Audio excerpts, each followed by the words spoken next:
LGBT français, bon, international.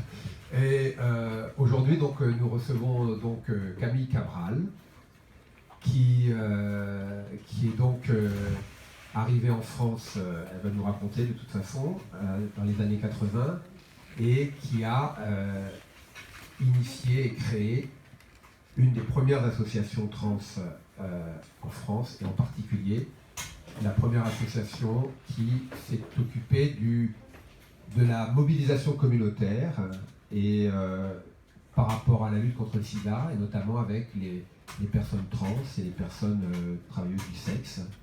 Donc, tu vas nous raconter un petit peu cette histoire, comment le PASS s'est mis en place, et un petit peu ton itinéraire. Alors, tu nous racontes peut-être quand tu es arrivé donc en France dans les années 80. Tout à fait. Voilà. Donc, je fais un petit résumé peut-être, c'est mieux, non? Oui. Donc, je suis arrivé en France le 31 mai 1980. Et en fait, c'était par hasard que je suis venue en France parce que j'ai obtenu une bourse de Berlin, du Sénat de Berlin, pour aller en Allemagne faire une spécialisation de dermatologie. Moi, je n'étais pas encore à un point, à un niveau bien de connaissance de la langue allemande. Donc, la coordonnatrice du cours m'a conseillé d'attendre encore un mois pour commencer les cours. Et j'avais un mois devant moi en Allemagne, à Berlin, sans connaître personne.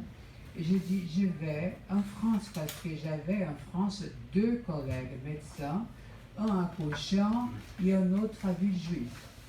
Donc je suis venue et comme j'avais déjà écrit avec un certain intérêt de faire la résidence ici à l'hôpital Saint-Louis ou sinon à l'hôpital Cochin parce qu'il y avait un service Necker, excusez-moi, il y avait un service de pédiatrie, une maladie dermatologique. Donc j'ai profité ce mois-là et je suis allée parler avec M. Antoine Puissant, qui était le chef de dermatologie à l'hôpital Saint-Louis. En parlant avec lui, il a bien compris, comme migrante, je n'avais pas vraiment un foyer, une maison, parce que tout était vraiment organisé à Berlin. Donc j'ai commencé à m'arranger de peu à peu. Il gentiment m'a fait profiter de la maison qu'on appelle la salle de garde, qui c'est une maison, c'est le pavillon Gabriel du vieux hôpital Saint-Louis, et que servait pour les médecins manger et dormir, ceux-ci ou ceux qui étaient de garde. Donc, c'était mon début à l'hôpital Saint-Louis. À la fin de 7 mois, mon professeur a dit, écoutez, j'ai un bon écho et même observé que vous êtes une personne qui écoute bien les personnes, qui est c'est sensible à ce qu'ils disent. Et je voudrais vous demander s'il y aurait la possibilité que vous demandez les rapports de votre bourse de Berlin et vous restez une année ici. J'ai commencé à réfléchir et j'ai trouvé vraiment le chef de service très sympa et l'équipe très sympa et j'ai accepté. Donc, pour dire que c'était tout le début, qu'une chose qui amène à l'autre, ça fait que je suis là jusqu'aujourd'hui. Alors, l'engagement donc militant, ça va démarrer. Le PASS, ça démarre en 92, je crois, ou 93? Non, c'était comme ça. Oui, à peu près, mais c'était comme ça. Quand j'étais à Saint-Louis, mon professeur dit, vous allez être affecté en 2 services. Le service des maladies sexuellement transmissibles et le service de mycologie. Donc ils m'ont responsabilisé de faire des travaux et des recherches en mycologie et des observations de la gonorrhée, de la syphilis et chlamydia. Mais dans les grandes réunions de dermatologie, il y avait déjà quelque chose qui laissait tout le monde un peu surpris, qui c'était les syndromes de Kaposi, les pneumocystoses acariini, la toxoplasmose, les cytomégalovirus, tout cela dans une population qui n'était pas censée d'en avoir, excepté celle-ci, en des zones qui sont endémiques et des autres qui étaient sous l'immunodépression, c'est-à-dire les chimiothérapies, les cancers, etc. Mais là, non, étaient de jeunes personnes qui avaient toutes ces maladies-là, qui n'étaient pas censées d'avoir ces pathologies. C'était le sida. C'était le sida. Et je me rappelle, là je viens dans le sujet, qu'un jour après la consultation, j'ai passé pour appeler notre patient et j'ai trouvé une petite carte sur la table. Et cette petite carte disait aide aux personnes qui étaient en 84-85. En sachant qu'il était Daniel Defer qui a déjà fondé cette association, une association d'autres supports, d'autres organisations pour lutter contre le sida. Et ça me donnait quelque chose à imaginer. Je dis, il faudrait que je fasse quelque chose parce que j'ai commencé dans ce service beaucoup de travailleuses de sexe, beaucoup de trans qui venaient me voir.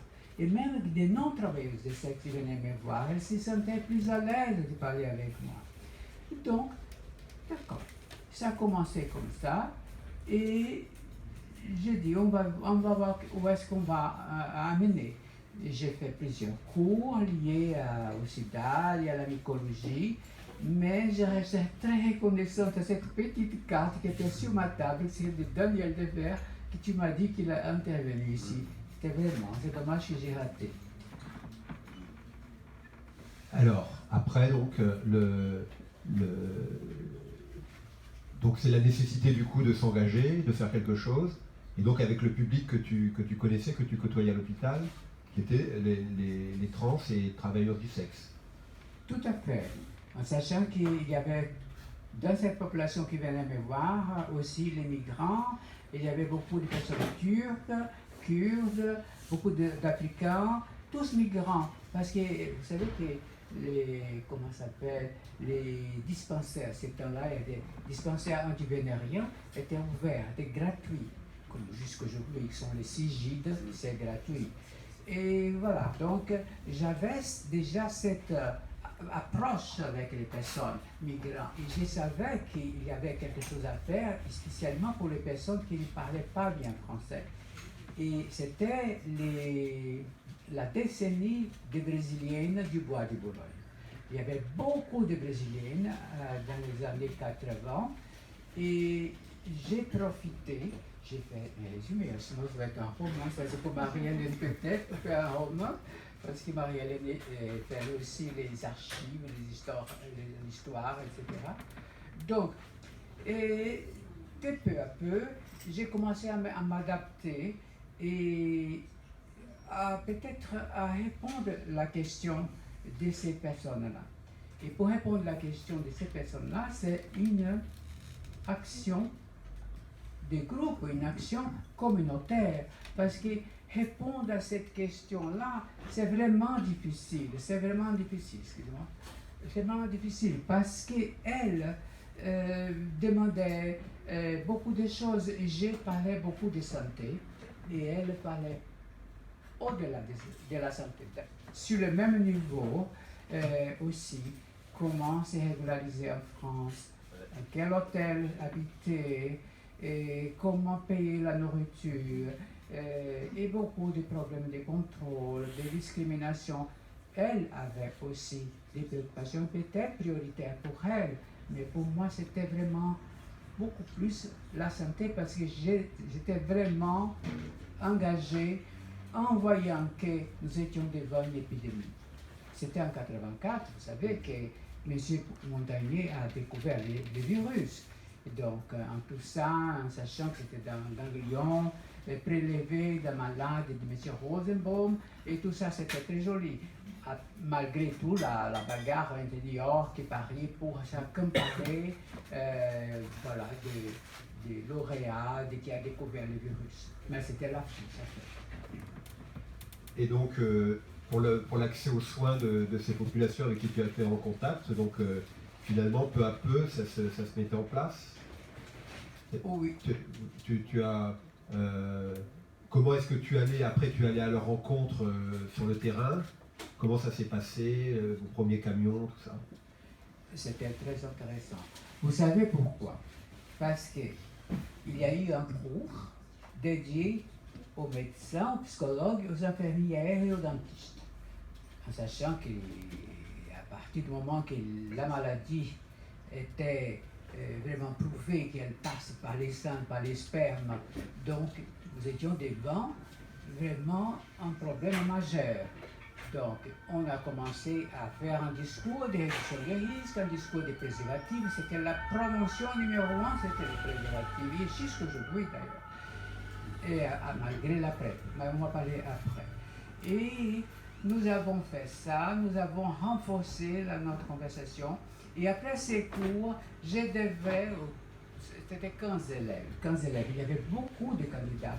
D'ailleurs, j'ai eu la chance parce que la dame de ces cours m'a demandé, écoutez, je vois que vous avez beaucoup d'atouts, vous êtes d'un groupe discriminé, vous êtes médecin, vous travaillez dans les hôpitaux, vous connaissez la population et vous connaissez des problèmes de terrain. Donc, est-ce que vous me promettez, vous me promettez de venir jusqu'à la fin, adhésion véritable? J'ai dit oui, j'y vais. Et donc c'était le début de PAST. À partir que j'ai fait cette mémoire devant tous, il y avait la DGS là-bas, et voilà, donc c'était le début de PAST. C'est-à-dire qu'après le stage ou la formation que tu as faite, c'était les travaux pratiques en quelque sorte de PAST. C'était quelque chose de pratique parce qu'on allait au bois de Boulogne, on a commencé à aller avec les camions, c'était tout un roman, je résume. Et nous avions un camion et nous faisions des cafés et nous avions beaucoup du mal à faire les ponts vraiment avec les filles parce que les filles ne croyaient pas beaucoup vraiment qu'il y avait des sérieux qui partaient de 2 trains, c'était une collègue à moi, qui s'appelle Sonia Castella, est argentine, et moi-même, qui ont commencé les passes au bois de Boulogne, c'est-à-dire que comme on commençait l'action. La conception, c'était à moi, à l'hôpital Salpêtrière. Mais l'action vraiment subventionnée pour acheter un camion, et pour acheter des préservatifs, et pour donner toutes ces documentations spécifiques, c'était vraiment moi et Sonia qu'on a commencé. Et les filles, elles nous recevaient avec une certaine méfiance. Mais ça suffit, 2-3 mois, elles ont vu que nous n'étions pas dangereuses. Donc vous y alliez à quelle fréquence Et alors, tu expliques que donc finalement, vous avez été subventionné, vous avez réussi à trouver des fonds. Comment est-ce que vous avez été perçu dans tout ce milieu qui commençait à être en place à cette époque des associations de lutte contre le sida? Vous étiez un peu particulier quand même comme association. C'était pas facile parce que c'était la seule association qui parlait des travailleuses de sexe. D'ailleurs, c'est un mot qui, grâce à moi, que j'ai lancé travailleurs de sexe ici en France. J'ai lancé aussi transgenre avec Marcel à l'époque en Italie. Et ça, c'est quelque chose pour faciliter la communication. Et on disait, voilà, donc il faudrait que vous alertez que cette population, elle fait sexe avec les messieurs de cette société, soit les fils, soit les maris, soit les neveux, mais ces hommes-là vont coucher avec les filles au bois de Boulogne. Et vous hésitez de subventionner.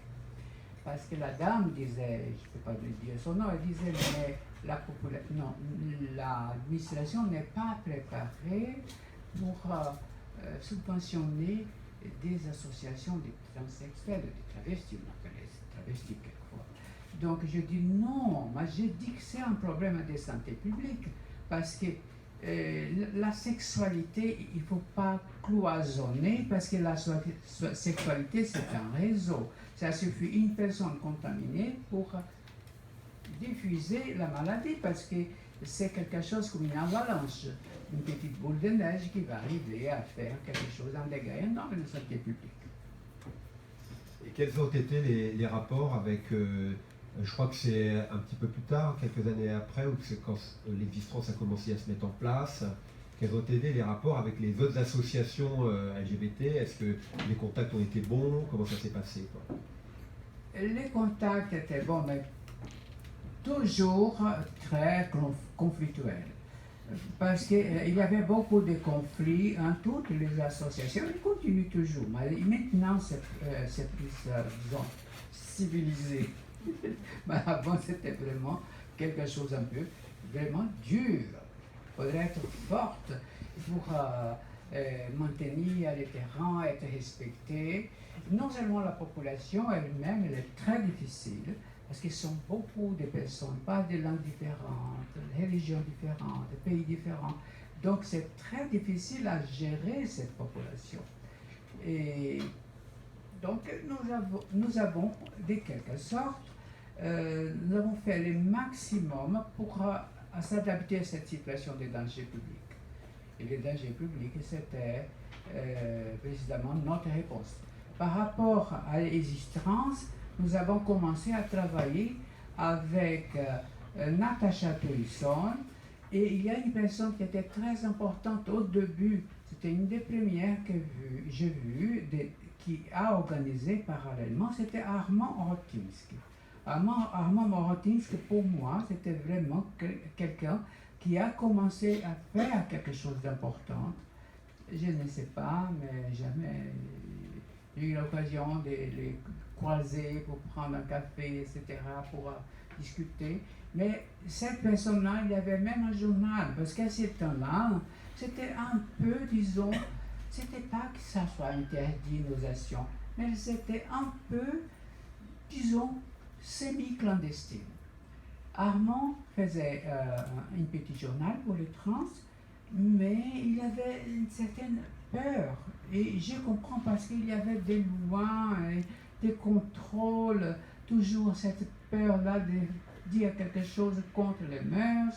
Et la première réunion au niveau européen, que ça se passait à Amsterdam, j'ai payé avec mon agent. Il n'y avait pas PAST, oui, il y avait PAST, mais il n'y avait pas de subvention pour aller à la réunion. J'ai payé. Et nous sommes allés à Amsterdam, et j'ai trouvé Armand là-bas aussi. Mais je le connaissais déjà par rapport à ce journal qui est édité, à mon avis, à chaque 3 mois ou à chaque 6 mois, à la mesure qu'il pouvait. Donc, j'ai vu qu'il y avait des autres personnes qui commençaient à s'organiser. Et j'ai parlé beaucoup avec Armand, et Armand faisait au début de la coordination générale des instances. Armand Orotinski, Natasha Tolisson, et après sont venus les autres, parce que Pascal Loubi est venu après, et beaucoup d'autres, peut-être j'oublie des personnes très importantes. Et Tom, non? Il y a Tom Rocher, maintenant Tom Rocher,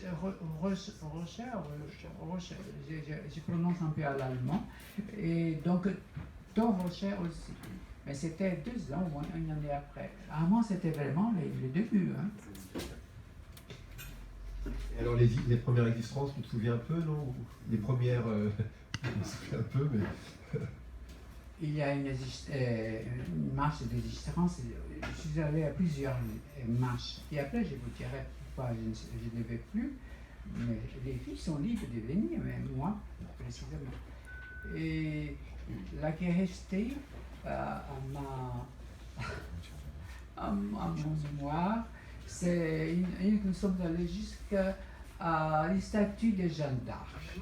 Il y avait une personne qui, je vais pas parler son nom, mais je connais qu'elle va se fâcher. Il y avait Hélène Zera, et nous avons fait une photo des cartes d'identité, une photo des cartes vitales, tout ça, et après, nous commençons à brûler devant Jeanne d'Arc, et il y avait la police, et il y avait des discours, et qui voulait parler le premier, et qui voulait parler...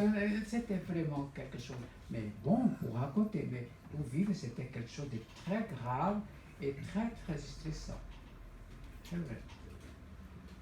Et alors, est-ce que par rapport à l'organisation donc du PAST, est-ce que tu peux expliquer un petit peu comment ça a évolué parce que qu'est-ce que vous avez fait concrètement voilà, comment ça se passe quoi, et ça se passe encore. Moi, je suis venu te visiter cette semaine et j'ai vraiment été voilà, j'ai vu une association où il y avait du monde, il y a beaucoup de passages. Dans une salle, on fait du dépistage, dans une autre salle, il y a une psychologue, dans une autre salle. Enfin, c'est vraiment une espèce de riche. Vous êtes installé dans ce local un peu plus tard, en quelle année?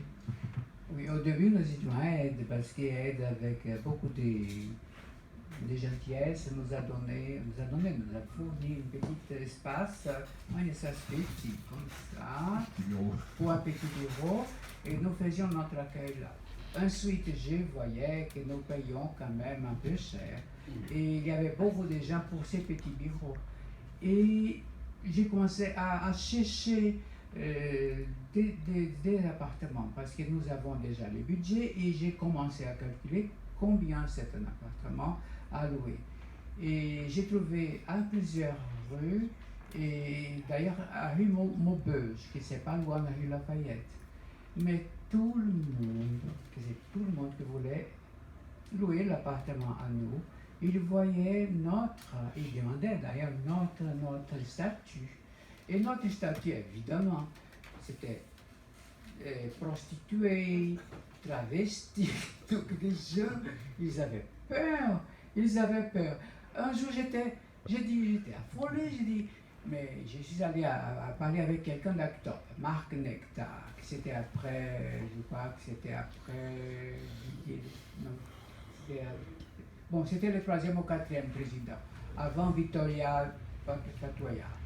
Donc, j'ai dit, Marc, je n'arrive pas à louer, parce que les gens voient le travesti, voient le prostitué. Donc, on va faire une réunion au bureau qui faisait partie d'ailleurs, Marc, de notre bureau, de notre conseil d'administration. Donc, à la place, c'est pour ça que j'ai dit qu'on a lancé, à la place des prostituées, on a mis travailleuses de sexe. C'était quelque chose que personne ne savait. Personne ne savait. Étrangers aussi, personne ne savait. Donc, le monsieur, quand même, à l'heure qu'il lisait, il a dit, mais qu'est-ce que c'est transgenre? J'ai dit, transgenre, monsieur, c'est des personnes très, très, très précaires et que nous devons aider. Sans plus. Donc, ça passait. Mais c'était vraiment dur. Est-ce que tu peux développer un peu cet aspect association donc communautaire de santé, mais pas seulement de santé? En fait, la santé, c'était le départ, c'était l'urgence, mais c'est lié à tout le reste. Et cet aspect comme ça d'autosupport, quoi. Comment vous êtes auto-organisé en quelque sorte. Nous avons essayé de sociabiliser ces groupes. Nous faisions 1 ou 2 fêtes annuelles. D'ailleurs, j'ai vu qu'il y a beaucoup de recommandations et des choses à raconter de ces nuitées de Pâques. Et nous faisions des réunions, des sensibilisations, d'informations.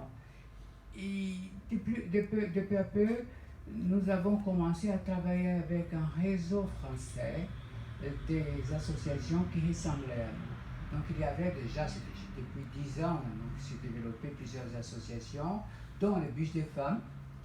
Il y avait Kabylia, il y avait des autres regards à Marseille, il y avait à Bordeaux, il y avait à Strasbourg, donc tout.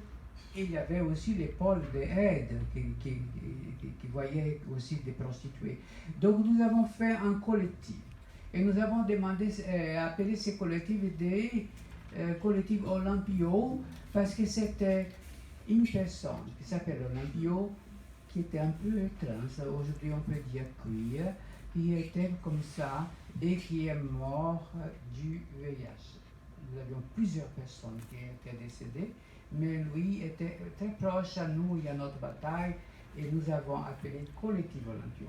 Donc Collectif Olympio, il faisait déjà quelque chose d'un réseau communautaire, qui après, non Martine, mais sa compagne Françoise, elle à l'université de l'Irail, elle a développé beaucoup de travaux sur la santé communautaire.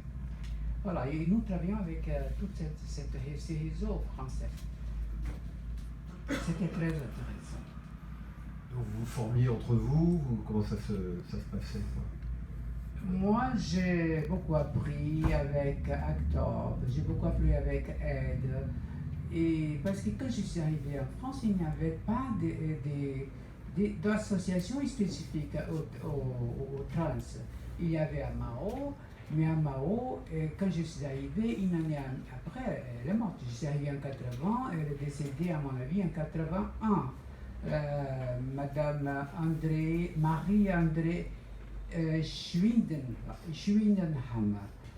Madame André Schwindenhammer, elle était d'Alsace et elle était vraiment très intéressante comme personne, mais malheureusement, je n'ai pas pu vraiment faire la connaissance avec cette dame personnellement. Et quoi d'autre? Tu fais des questions parce que moi, quelquefois, je perds le fil de la conversation. Donc moi, ce que j'aimerais bien que tu racontes, c'est peut-être aussi les rencontres, c'est-à-dire que tu as d'autres personnes qui ensuite sont venues au PAST avec toi, certaines sont toujours auprès de toi. Comment se forment les personnes concernées, les militantes en quelque sorte dans une association comme la tienne quoi? Il faut dire la vérité. Le PAST était une université des mouvements trans. Donc si vous me parlez d'une vingtaine, 25 ou 50 trans, il y a 90 qui sont passés au PAST.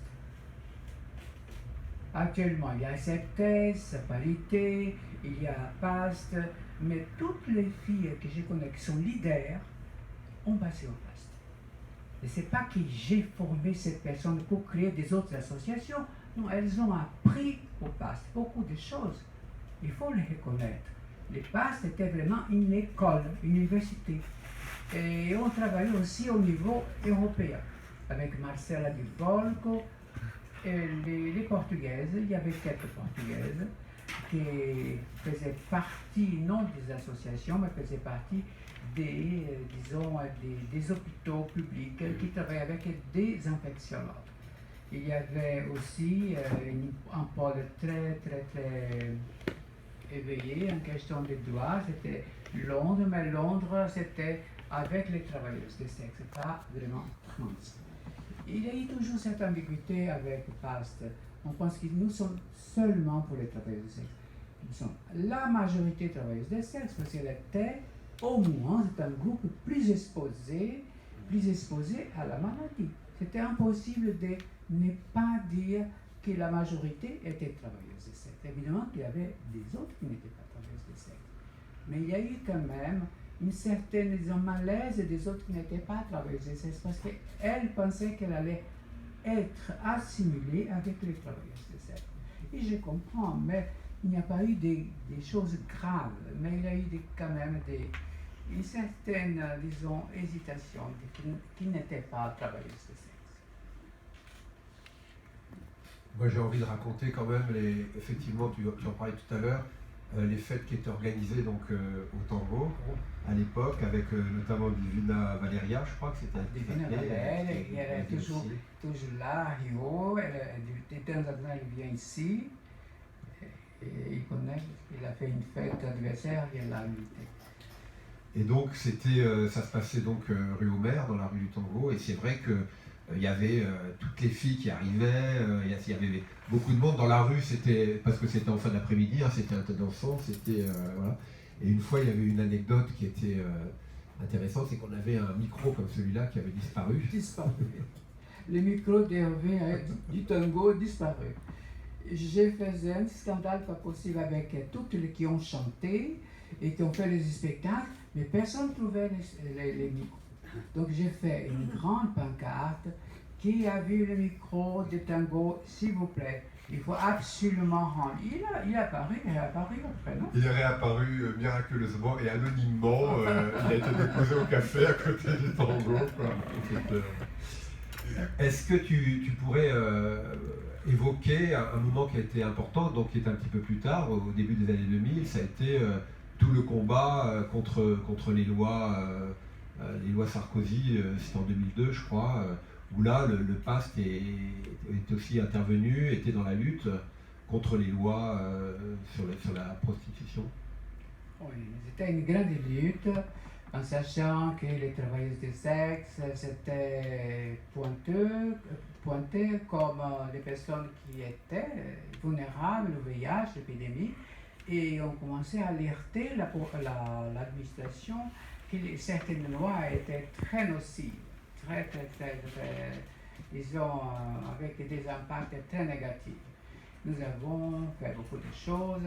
Quelquefois, nous avons eu des victoires, et quelquefois, nous n'avons pas eu de victoires. Et dernièrement, il y a une autre loi, qui est la loi des clients, qui c'est moins nocive quand même, parce que les autres étaient contre les travailleuses des sexes. Aujourd'hui, c'est contre les clients.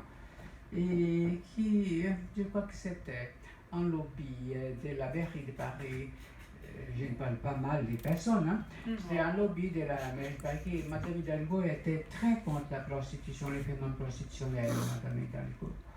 Et je crois qu'elle a fait beaucoup de lobby auprès des élus.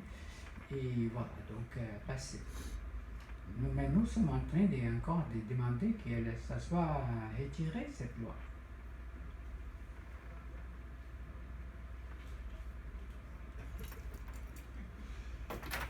Et donc, aujourd'hui, est-ce que tu peux parler un petit peu du PAST aujourd'hui? Ce que j'ai vu l'autre jour, cette semaine, là, comment vous êtes... vous recevez beaucoup de monde. Nous nous sommes adaptés à tout ce qui est apparu. Par exemple, l'épidémie de sida, elle a eu quand même une espèce de contrôle, ou d'un semi-contrôle avec les molécules qui sont merveilleuses. Et il y a des autres outils qui sont très bien, aussi avec les molécules, mais qui sont pour les séronégatifs, et l'accès aux soins qui est séropositive. Donc, la TASP pour celles-ci qui sont séropositives et la PrEP pour ceux qui sont séronégatives. Si on rejoint tous ces outils avec les préservatifs, on pourrait avoir beaucoup de choses intéressantes en question de diminuer l'incidence et aussi la prévalence. On verra donc PAST s'adapter à la PrEP. Nous faisons PrEP avec les sigides de Pernod Vidal. D'ailleurs, la responsable de PrEP est là, c'est Kim Izzy. Après, dans les questions, si vous voulez adresser quelque chose à Kim, elle est là, elle gère la PrEP avec beaucoup d'expérience. Elle est d'origine philippine et elle parle anglais. Elle représente PAST dans toutes les réunions internationales, spécialement en Europe, en Pologne, en Allemagne, en Grèce. Elle a voyagé partout en question de PrEP, même en Angleterre. Et voilà, donc nous adaptons. Nous avons des TROD, nous avons des PrEP, nous avons des préservatifs et c'est une arme que je ne laisse pas tomber. Je ne laisse tomber jamais les préservatifs. Parce qu'il y a beaucoup de syphilis, il y a beaucoup de gonorrhée, il y a beaucoup de chlamydia depuis que la PrEP a été, disons, comme arme principale contre l'épidémie. Il s'est prouvé que ce n'est pas une conversation quelconque. C'est vraiment, la PrEP est très intéressante en question de retenir un peu l'épidémie, mais les problèmes sont les autres sont les autres pathologies. C'est la syphilis, par exemple. Il y a à Berlin, il y a une bourse, à Londres aussi, à Paris, auprès des travailleurs, aussi, mais des hommes qui font sexe avec les hommes. Donc, il faudrait que, si nous avons des armes contre une maladie ou contre quelconque microbe ou virus, il ne faudrait pas qu'on néglige avec les autres qui font des dégâts aussi. Et les personnes qui viennent vous voir, est-ce qu'il y a une évolution un petit peu selon les pays d'origine ou selon le, ou est-ce que ça reste à peu près la même population? Les années 80 et 90, c'était des Brésiliens et des Argentines. Ensuite sont venus les Équatoriennes. Actuellement, il y a beaucoup de Péruviens. Colombiennes aussi, mais les temps colombiennes, c'est plutôt juste après avec les Équatoriennes. Mais maintenant, les Péruviennes sont plus nombreuses. On s'adapte, nous avons, dans notre population, il y a une Péruvienne là, qui fait la médiation culturelle et santé publique. Nous avons notre président, Fouira Sari, Kim Zip, qui est de la service PrEP. Nous avons 3 à 4 avocats, ça dépend de quel mois, qui viennent faire la permanence juridique. Nous avons des demandeurs d'asile, mais les demandeurs d'asile ne sont pas vraiment spécialisés pour les trans. Nous travaillons toujours parallèlement avec les organismes spécialisés. D'ailleurs, il y avait une qui j'ai demandé à Eve d'aider, qui est une brésilienne, c'est la première brésilienne qui est spécifiquement dans une situation qu'on peut dire qu'elle est vraiment sous coercion des milices parallèles, parce que le gouvernement Bolsonaro n'est pas directement dit on va tuer tous les travestis, on va tuer. La seule chose que j'ai entendue avant qu'il était élu, il a dit qu'il préférerait avoir un enfant mort que d'être gay. Donc, mais il a dit ça aussi avant d'être candidat dans une programme de télévision. C'est très, très grave de dire ça, mais n'est pas vraiment quelque chose d'une menace directe. Et comme président, il n'y a pas. Mais le problème, c'est que c'est tout un contexte qui laisse la population à l'aise de discriminer, d'agresser les personnes. Et au Brésil, vous savez très bien qu'il y a des polices parallèles qui sont extra-officielles, qu'on appelle milices, les milices.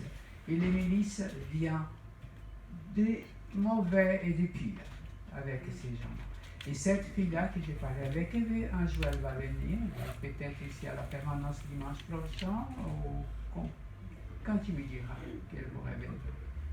Parce que c'est vraiment encadré à ça, parce que sinon, toutes les transsexuels voulaient habiter Paris, évidemment. Donc, il faudrait vraiment encadrer la coercion, les menaces. Elle était témoin d'un crime d'une autre personne qui était trans aussi, donc c'est vraiment une situation de demande d'asile. Est-ce qu'il y a des questions dans la salle? Est-ce que vous avez des choses à demander? Moi, je reviendrai bien aussi sur la question des rapports entre ton association et les autres associations LGBT. Vous avez participé, je ne sais pas à partir de quand, aux Marches des Fiertés. Je crois que vous y êtes encore, non, vous n'y êtes plus maintenant? Non, ce n'est pas une décision, disons, d'interdire notre équipe, nos âgés. Ils ont dit même avec qui la marche telle date, telle date, telle date. Mais il ne faut pas oublier aussi le manque de respect, le manque de reconnaissance avec certaines personnes que je ne vais pas mentionner les noms parce qu'ici n'est pas un règlement des comptes.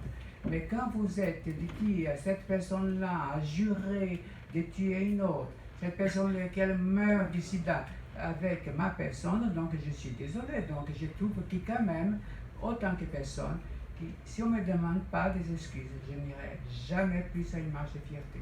Parce que ce que j'ai fait dans ce pays, pour la santé publique, d'écouter ça et de voir pas mal d'associations, dont Actor, spécialement parce qu'elle est très proche à ces personnes-là, et aide aussi ils savent ça, ils n'ont rien dit. Donc, les trucs qu'il faut avoir, la dignité et le respect et la reconnaissance. C'est un peu mystérieux, là. Ah, tu veux que je dise? Ah non, je ne peux pas dire. Mais voilà, donc, oui, donc nous étions dans un contexte de 1er décembre. C'était un contexte 1er décembre. Inter-LGBT, j'ai des autres choses à raconter. Mais j'ai revenu, inter-LGBT, c'est une autre chose. C'est toujours conflictuel, les choses. Hein. Et, oui. Inter-LGBT, j'ai garde à vue. Grâce à ma grande amie là-bas, elle m'a apporté un sandwich que j'étais en garde à vue, qui était Fanny. Oui, elle et sa compagne. Elles m'ont apporté un sandwich, j'étais en garde à vue. Pourquoi? Parce que le président de Inter-LGBT, il a cassé les drapeaux sur ma tête, parce qu'il était enragé avec nous. Moi et une autre personne transsexuelle. Donc, mais tout ça, ça peut arriver. Mais je crois que faire ça avec les leaders des associations, il ne faut pas faire ça. Mais ça, c'est intéressant dans le sens à savoir justement comment les trans trouvaient ou pas leur place dans ce genre de manifestation et quelle réaction hostile ou qui pouvait avoir lieu. Ça, c'est quand même intéressant à connaître pour comprendre ce qui s'est passé, quoi. Moi, j'étais une des premières trans à aller dans la rue. Et je vois que la population gay et trans n'était pas si proche. Elle faisait le même parti LGBT, mais elles avaient un mode de vie complètement différent. Donc, de peu à peu, avec les mouvements, les centres LGBT, avec les autres réseaux, ça améliorait beaucoup la compréhension entre les trans et les gays. Et je crois que les lesbiennes sont plus calmes, elles sont plus à part, c'est-à-dire calmes, dans un mode, disons, au moins avec nous, elles sont calmes. Donc, moi, avec nous, elles sont calmes. Mais quels étaient les types d'incompréhension qu'il y avait? Ça, c'est intéressant entre les trans et puis les gays, par exemple. Écoute, je crois que donner la parole à quelqu'un qui est représentante d'une association comme PAST dans les années 90 ou à la fin des 90, 2000 quelque chose, c'était presque une obligation de reconnaissance et ne pas donner la parole. C'était comme une censure de dire non, il faudrait peut-être faire un discours pareil, calqué à ce que nous devions, que vous parlez, nous proposons que vous parlez peut-être ça, mais je ne suis pas en train de dire rien contre les mots d'ordre de cette marche. Je voudrais seulement adapter les mots d'ordre à notre population. Et on ne disait pas. On ne laissait pas dans les petites querelles que je trouve que c'était semi-grave. Pas grave, mais c'était semi-grave. Au point de moi, jusqu'aujourd'hui, attendre, disons qu'on me demande des excuses, j'attends qu'on me demande des excuses. Parce que j'étais offensé, j'étais vraiment accusé de quelque chose de grave et personne n'a dit rien. Personne. Est-ce que quelqu'un veut poser une question? Oui? Non, attends, il faut que tu aies le micro parce qu'on l'enregistre.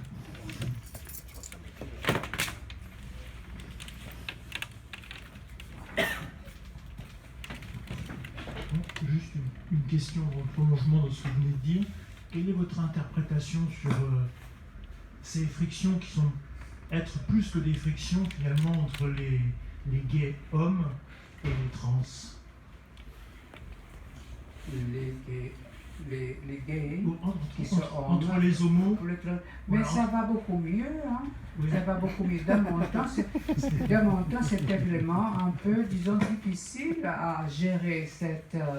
Vous savez que dans les premières marches, on demandait que les trans étaient à la dernière filière. Hein? Donc les trans n'étaient pas bienvenus vraiment dans la première file, dans les carrés de tête qu'on appelle. C'était à partir de la fin des 90, avec acteurs, avec elle, tout commençait déjà à nous respecter. Au moins, reconnaître un peu notre rôle. Mais ma question est plus, quelle est, de votre point de vue, votre interprétation de cette difficulté finalement entre les deux? Je ne peux pas analyser d'une manière, disons, sociologique, mais je peux, peut-être culturelle. Nous sommes à la naissance garçons, nous avons des problèmes, nous avons un phénomène d'identité de genre, donc que les gays, en général, n'ont pas. Et que nous sommes au féminin dans des marches, et qu'il y avait, soi-disant, un machisme un peu, disons, sous la terre, un peu là en dessous, qui n'était pas vraiment visible, mais c'est visible. Mais je crois qu'aujourd'hui, ça va mieux. Ça va mieux.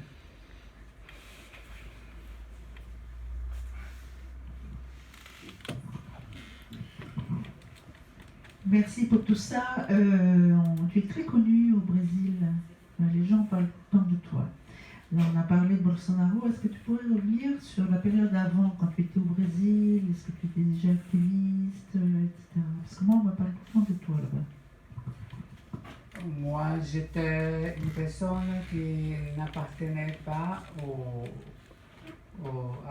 mouvement.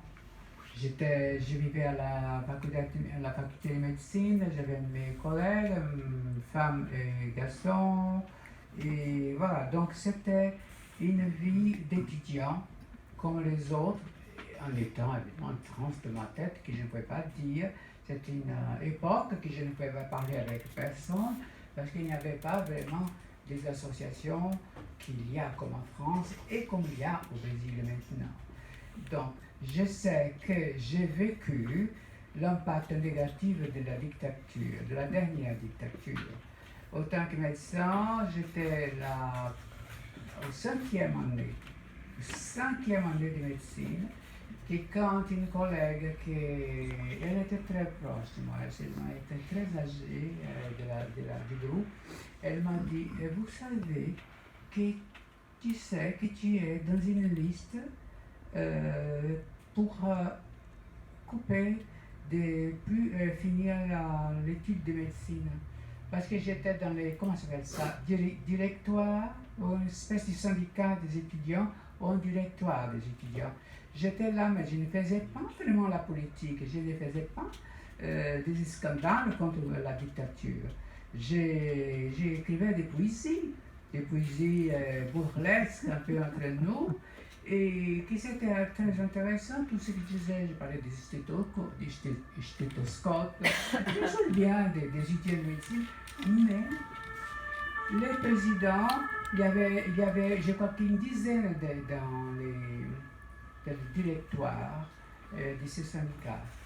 Et moi, j'étais dans cette liste. Les présidents étaient, il y avait deux qu'on n'a pas réussi à avoir son diplôme, parce qu'il était vraiment une 16e année. Moi, j'étais au 5e et le président était au 16e année de médecine. Donc, il n'a pas réussi. Et ça m'a resté vraiment traumatisé dans ma tête. Je dis, comment maman, papa a tout fait pour que je sois médecin, et vient une dictature pour dire, vous ne serez pas médecin. Pour rien, pour rien, pour rien. C'est très dangereux ça. Et quand on parle de Bolsonaro, ok, je n'ai pas vu qu'il nous menace comme ça. Mais c'est cet contexte, cette situation qui m'a fait peur. Et je crois que les artistes du Brésil, les intellectuels du Brésil sont en train de se réveiller et de faire beaucoup de choses. Parce que dès qu'il y a un groupe qui est visé et qui encaisse complètement les injustices, c'est dangereux pour le monde, pour tout le monde. C'est vrai, parce que la dictature, c'était terrible. J'ai déjà en manifestation étudiantine, comme tous les autres là, mais sous la dictature, elle était très dangereuse. J'étais tapé devant un cinéma qui s'appelle Recife, d'ailleurs, qui Recife c'est connu, mais c'est pas nos idées, mais tous les étudiants sont un peu contestataires. Donc ils ont peur des étudiants, je ne sais pas, ils ont peur. Et j'étais tapé devant les cinémas, j'étais secouru par les collègues, Donc, c'est pas drôle une dictature, c'est horrible. C'est horrible. Moi, j'ai une question.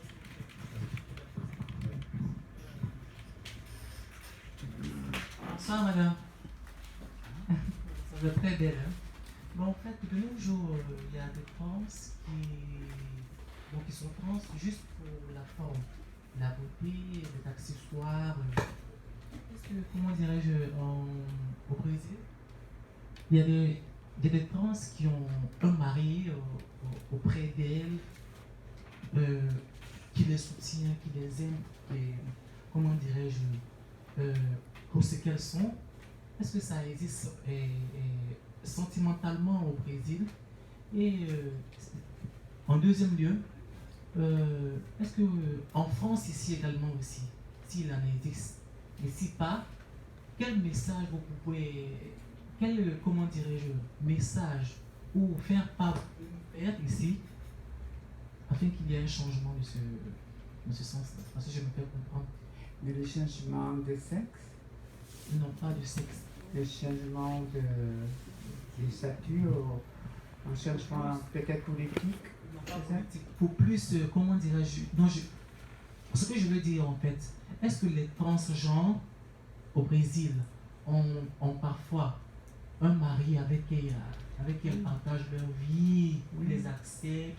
D'accord. Vous voyez, avec- Je vais répondre, j'ai compris. Donc, au Brésil, comment ça s'appelle?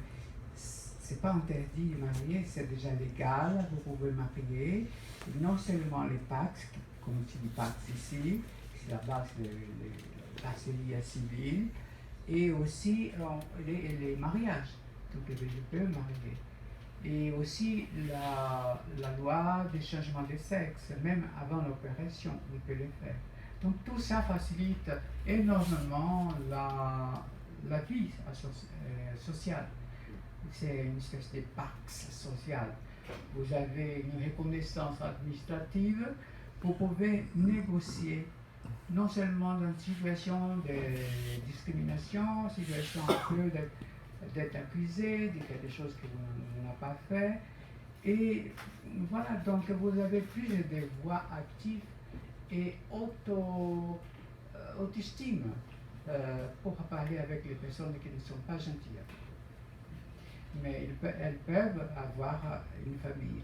L'adoption, je ne crois pas encore que c'est possible d'avoir légalement, c'est-à-dire autant que trans, d'avoir les recours à la PMA et une adoption, disons, peut-être individuellement, mais pas comme loi. J'ai déjà, pas tout, mais c'est quand même un bon début. Et j'ai même vu dans une émission où, une fois dans l'année, je ne sais pas, pour la première fois, une transgenre ou un transgenre qui a eu un mari avec qui il partageait sa vie. Je crois qu'ils ont eu un enfant, ça marchait très très bien. Donc c'était c'était formidable à voir. Mais il est rare de voir des transgenres qui ont un mari, des trucs avec qui souvent c'est deux hommes et pour les hommes normaux qui se marient, ça il y en a plein. Les transgenres, il y en a, mais c'est un peu rare. C'est un peu avec un homme qui les aime, vous voyez. Un homme normal en fait, avec qui ils ont des rapports sexuels. Je vais répondre c'est intéressant parce qu'il y a une subtilité très importante ce que vous demandez. Oui, c'est vrai. Donc il y a moins de trans que les femmes mariées. Mais vous savez, je crois que c'est toujours un machisme qui est un peu caché. Parce que les garçons ou les hommes qui veulent marier une trans, ils ont peur du grand pouvoir et comment s'appelle ça, les poids. Les poids social est très fort contre les épaules des hommes qui vont marier aux trans. Très très fort. Donc, eux aussi vont éventuellement souffrir un regard très très lourd pour marier avec une trans. Peut-être, si je me peux peut-être analyser, j'analyserai comme ça. Je pense.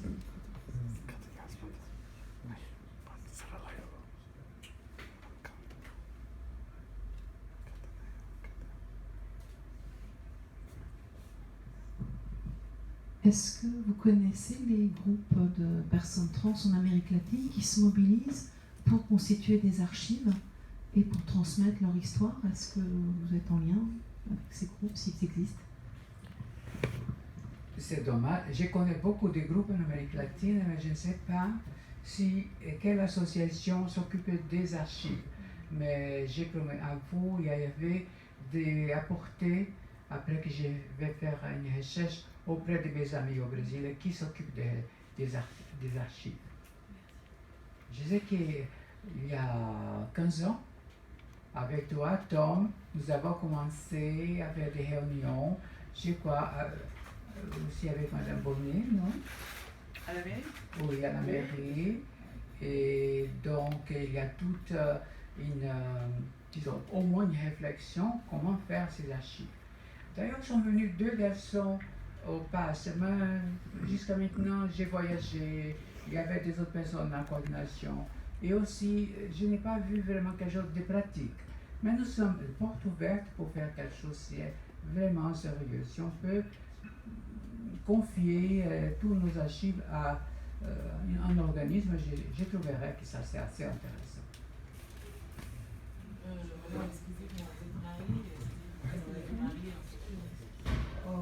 Bonjour. Moi, je voulais savoir si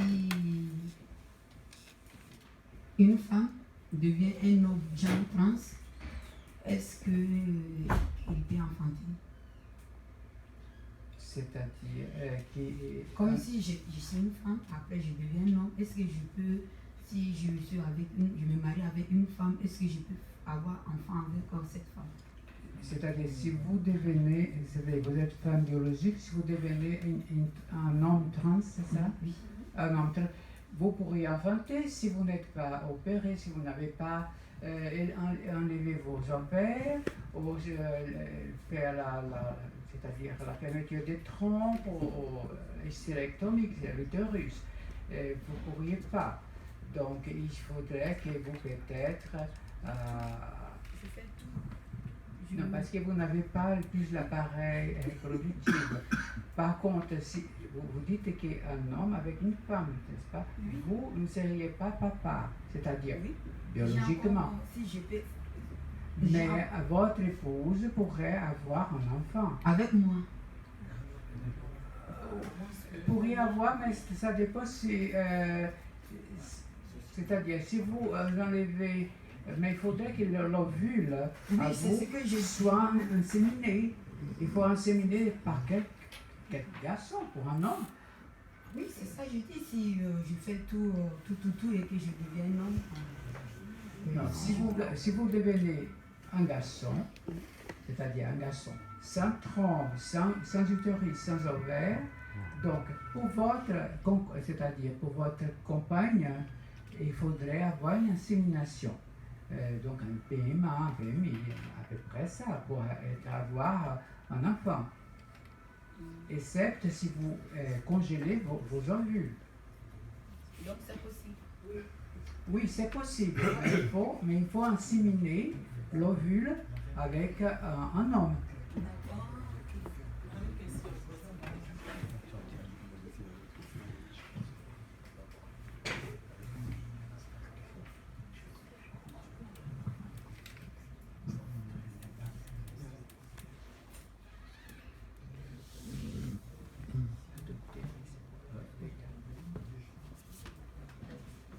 Et alors les projets du PAST aujourd'hui? Les projets de PAST, donc rien. Et aucune association, si elle pense à nous sommes les leaders ultimes et dans un pédestal, etc., ça ne marche pas. Il faudrait que, mais ça vient avec l'âge. Hein. Donc, il faut toujours préparer la nouvelle génération. PAST est déjà avec une coordonnatrice qui était préparée pour me remplacer. Il y a une équipe actuelle que j'ai beaucoup de confiance. Il y a notre président depuis 5 ans qui est notre président. Mais 10 ans, donc j'ai oublié 5 ans. Donc, et que malheureusement, il faut le dire, que, heureusement, parce qu'il faut sortir bien. Mais les secrets de tout, c'est que votre expérience va passer à une autre personne. Et cette personne va s'aimer ce qu'elle a appris avec moi. Il a appris pendant que j'étais directrice. Et elle va apprendre beaucoup de choses. Et elle-même, d'ici à 30 ans ou à 25 ans, elle va faire la même chose avec ses nouvelles. La vie est comme ça. Quand on est, personne, même un enfant de 5 ans savent que tout va finir. Son petit chien est mort, son petit chat est mort, etc. C'est nous aussi. Donc ça, c'est très, très, très simple de préparer la nouvelle génération. Au passé, elle est déjà préparée. Si je meurs demain, donc elle est déjà préparée. Je trouve que c'est un beau mot de la fin parce que c'est formidable et que, voilà, que le PAST continue, que le PAST est prêt à continuer. Et c'est vrai que moi je te le redis encore, quand je suis venu vous visiter cette semaine, j'ai vu effectivement une association avec beaucoup de monde, beaucoup de vie, beaucoup de gens et ça m'a vraiment, ça m'a fait plaisir parce que c'est parfois on va dans des associations et puis on a l'impression qu'il ne se passe rien et là vraiment c'était quelque chose de formidable. Donc longue vie au PAST et à toutes au combat des trans, des travailleurs sexuels, etc. quoi. Voilà. Avant de Messie arriver, donc je voudrais à peine dire à vous que nous sommes porte ouverte pour vous recevoir. Il y a quelques-unes et quelques-uns qui connaissent déjà PAST. Il y a Tom, il y a Fanny, il y a plusieurs ici qui connaissent déjà PAST. Mais pour les nouveaux et les nouvelles, donc venez au PAST de connaître l'association, soit la PrEP, soit les permanences juridiques, soit les programmes prison, parce que les programmes prison, dommage que je n'ai pas parlé, mais il est très important aussi. Actuellement, il n'y a pas de trans en prison. En décembre, il y avait 5, des PEP sont sortis. Mais c'est comme ça. Quelquefois, il n'y a aucune, et quelquefois, il y a 20, il y a 15, etc. Donc, ça dépend des circonstances. Et voilà, donc je vous remercie pour votre patience. Je vous remercie énormément Eve, à Sam, et à Fanny, à toutes ces personnes qui ça fait longtemps que je ne vois pas. Marielle, Tom est passé au PAST. Et ça nous fait beaucoup de plaisir quand il est passé au PAST. D'ailleurs, nous avons appelé Thierry pour passer. Il n'est pas passé. Il n'est pas passé. Merci Eve. Merci beaucoup pour ton invitation. PAST est toujours à la disposition pour des débats, mais des débats avec beaucoup de classe. Hein?